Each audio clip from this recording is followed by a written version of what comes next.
कि हे मेरे मुर्शिद कामिल, हे मेरे रहबर, तेरे प्यार तेरे मोहब्बत की छत्र छाया में वो तमाम कुछ पाया है जिसकी कल्पना नहीं हो सकती। इस संसार में ठोकरें खाते निठल्ले लोगों को तेरे रहमो करम ने वो ओहदा दिया जिसकी तुलना किसी से नहीं हो सकती। हे मेरे रहबर साईं, 100,000 लाख नहीं करोड़ों घरों में आपने राम नाम की वो ज्योत जलाई जिससे नरक में जीवन स्वर्ग से जन्नत से बढ़ के आपने बना डाला।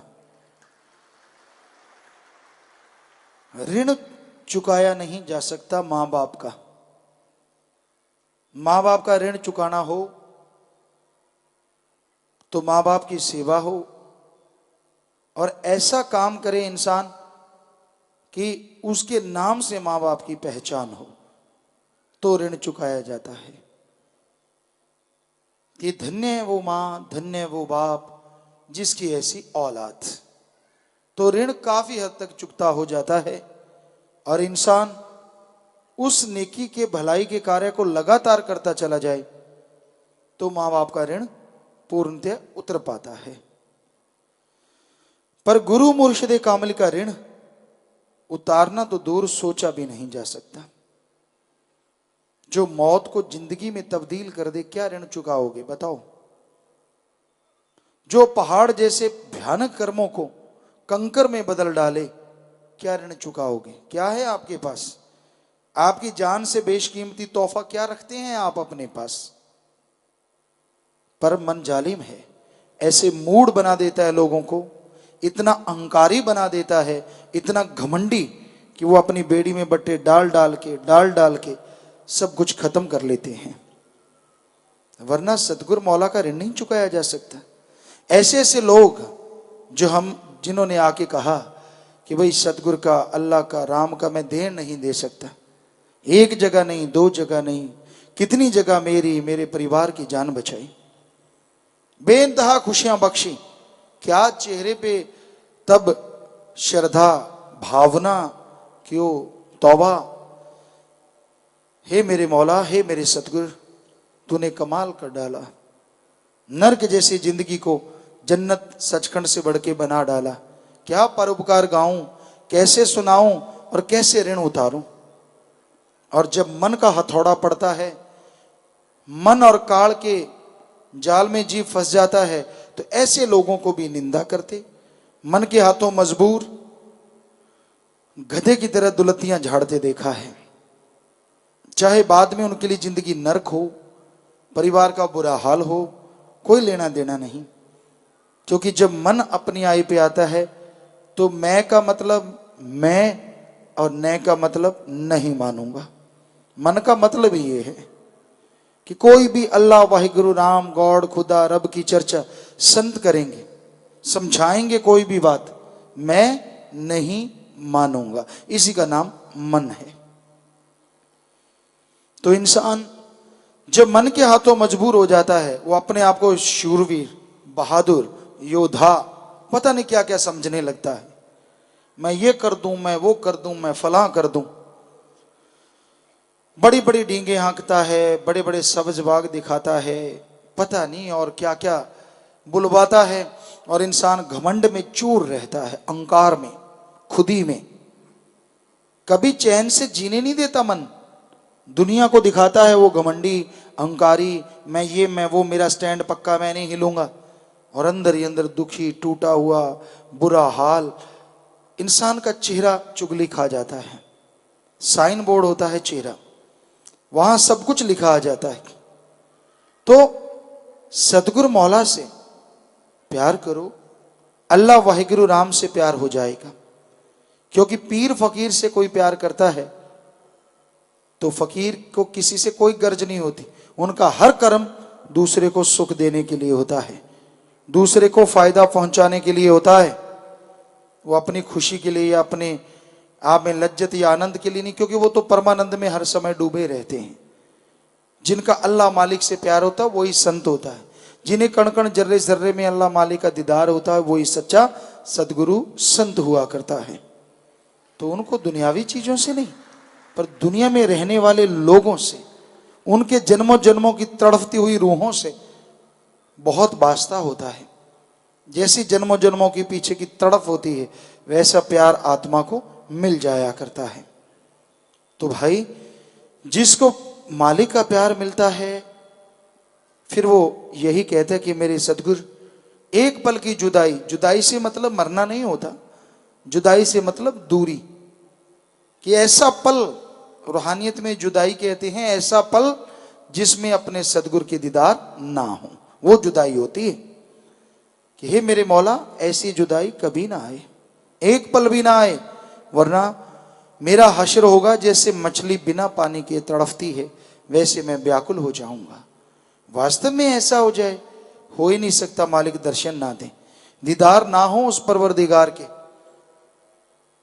बड़े बड़े साइंटिस्ट नासा साइंस केंद्र से, हॉलैंड से, अलग अलग जगहों से बड़े बड़े डॉक्टर आए, हमसे चर्चा की, साइंस को बड़ा बताया।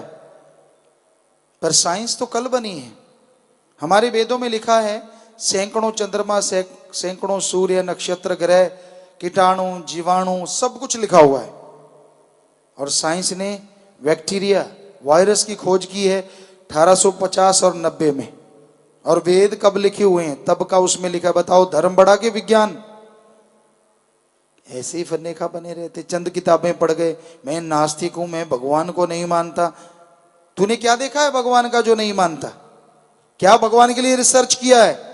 जो डिग्रियां हासिल की हैं, जो तूने तालीम हासिल की है, उसके लिए कितने साल लगाए? कम से कम जिंदगी के 20-25 साल। क्या भगवान के लिए 25 साल लगाए? अगर नहीं लगाए तो नास्तिक कैसे बन गया? रिसर्च कर, समय दे, फिर देख भगवान है कि नहीं है। बैठे बैठे चंद किताबें पढ़ के फूला नहीं समाता। अरे ये किताबें भी आदमी ने लिखी हैं, भगवान ने नहीं। और भगवान ने जो कुछ बताया है, साइंस फेल है, 0% है साइंस धर्म के सामने। धर्मों ने बताया था आदि मानव शाकाहारी था। हमसे बहुत बार बहस हुई है साइंटिस्टों की, बहुत साइंसदान आए, नहीं गुरुजी आदि मानव तो मांसाहारी थे। हमने कहा हमारे धर्म कहते हैं शाकाहारी थे, तो इसका मतलब शाकाहारी ही थे। और आज नासा साइंस केंद्र, दुनिया की में विज्ञान का सबसे बड़ा केंद्र, कह रहा है, और बड़े बड़े साइंटिस्ट कह रहे हैं कि आदि मानव शाकाहारी थे। थूक के चाट लिया।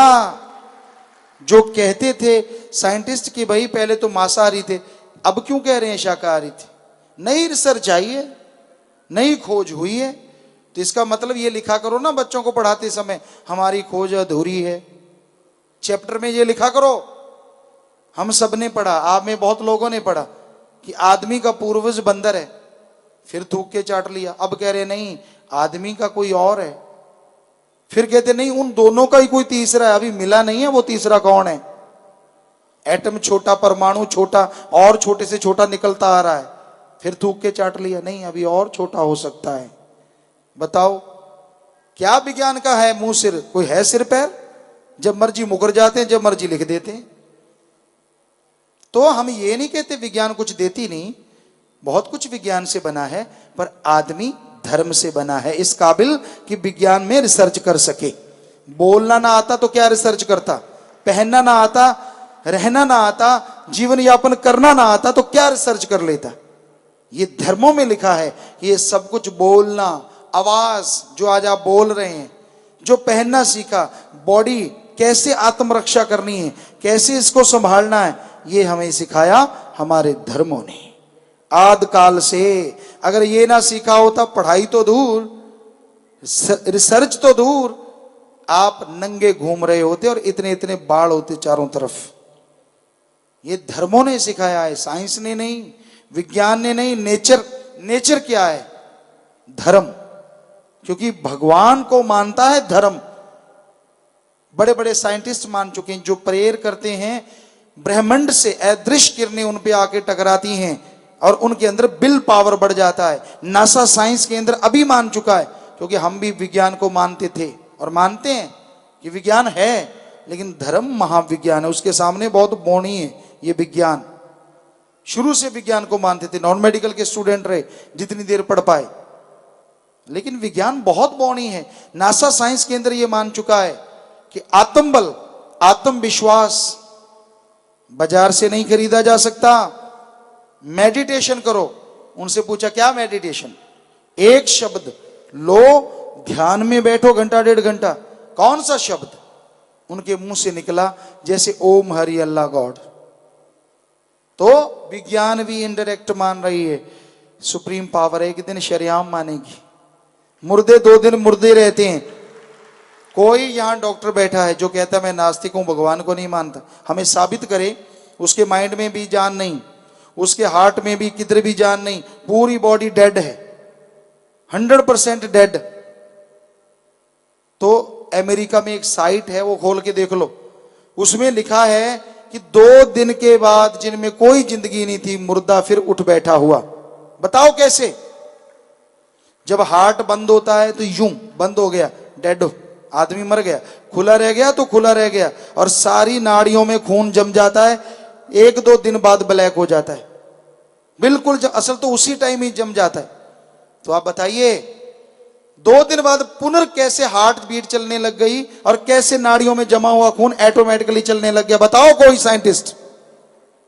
हम बताते हैं, धर्मों में लिखा है, महाविज्ञान में लिखा है, भगवान जब आत्मा को निकाल ले तो बॉडी टोटली डेड हो जाती है, 100% खत्म हो जाती है। और वही भगवान अगर उस आत्मा को पुनः उस शरीर में घुसा दे तो शरीर फिर से ज्यों का त्यों जिंदा हो जाता है। एक दिन मानना होगा ये नास्तिकों को कि भगवान है, वरना हमारे इस सवाल का जवाब दो कि 2 दिन मरने के बाद आदमी जिंदा कैसे होता है? बाई चांस किरणें टकरागी, फलां टकरागी, 100 झूठ बोलोगे, पर ये थ्योरी आपकी 100% फेल होगी। आत्मा है, थी और रहेगी।